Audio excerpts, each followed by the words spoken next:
मेरा नाम मोहम्मद सिंह, जिला अध्यक्ष बहुजन मुक्ति पार्टी सहारनपुर।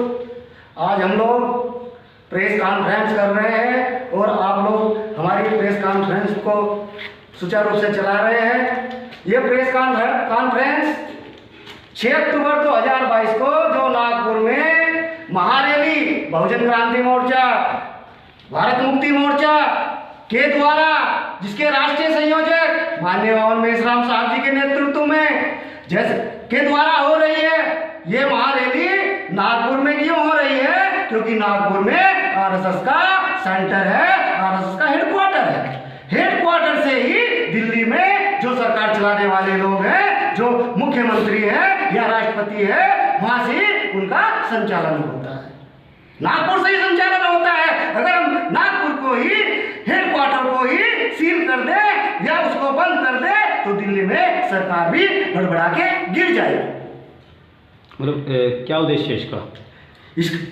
जो 6 अक्टूबर को महारैली मोर्चा निकल रहा है, इसका उद्देश्य जैसे कांग्रेस पार्टी ने 2004-2019 में लोकसभा का चुनाव में घोटाला करके चुनाव जीता, उसी प्रकार 2014-2019 में ईवीएम में घोटाला करके भारतीय जनता पार्टी ने सरकार बनाई, आरएसएस के द्वारा सरकार बनाई। जब सरकार बनाई, इसलिए ना तो किसानों की समस्याओं का समाधान होता है, न ओबीसी की जातीय जनगणना का समाधान होता है, न जो जाति भेदभाव है ये दिन पर दिन बढ़ता जा रहा है, जाति भेदभाव भी खत्म नहीं हो रहा है। क्या मांग है जी? मांग क्या आपकी? हमारी मांग कि इस देश में जो ईवीएम मशीन है, जो लोकतंत्र की हत्या कर रही है, लोकतंत्र का चौथा पिलर मीडिया है, उसकी हत्या कर रही है, न्यायपालिका की हत्या कर रही है, कार्यपालिका की हत्या कर रही है, ईवीएम मशीन को हटाने का हमारा मेन मकसद है। जाति की बात कर रहे हैं आप? जाति की बात करते हैं?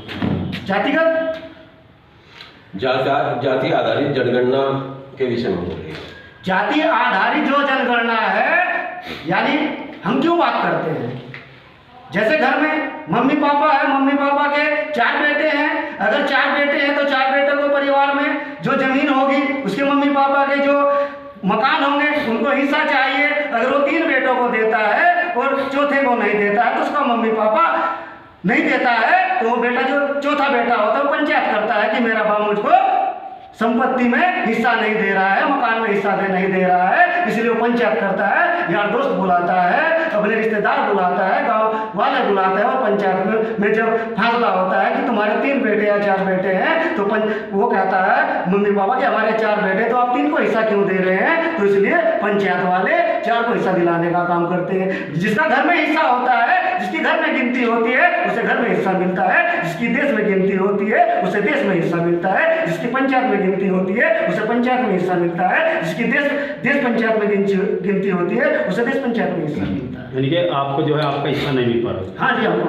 हमारा हिस्सा नहीं मिल पा रहा है। जिसकी जितनी हिस्सेदारी उसकी उतनी भागीदारी, हमें अपनी पूर्ण भागीदारी चाहिए।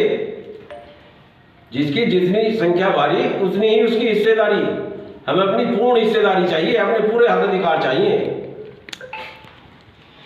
देश में अगर हम संख्या की बात करें तो जनरल कैटेगरी कितना है? नंबर 1 ब्राह्मण आता है, ब्राह्मण 3.5% है, उसको भी 3.5% हिस्सेदारी दीजिए, हमारी कोई लड़ाई नहीं है। उसका जितना आता है उसको दे दीजिए, अगर वो 3.5% है उसको 3.5% दे दीजिए। अगर वैसे है, बढ़िया है, अगर वो 6.5% है उसको 6.5% दे दीजिए। अगर क्षेत्रीय है, राजपूत ठाकुर है, अगर उसकी संख्या 5% है तो उसको 5% दे दीजिए। अगर ओबीसी की संख्या 1932 के अनुसार 52% है और वर्तमान में 60 से ऊपर पहुंच गई है तो उसकी संख्या के अनुपात में उसको हिस्सेदारी दे दीजिए। अगर एससी है, एससी की संख्या 17.5% देश में है, उसको 7.5% दे दीजिए।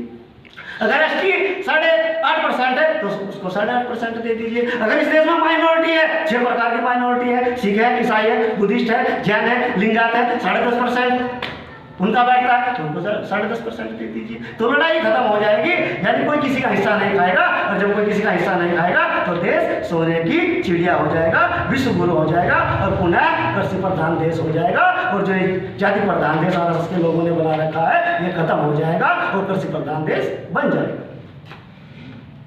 धन्यवाद, बहुत बड़ा।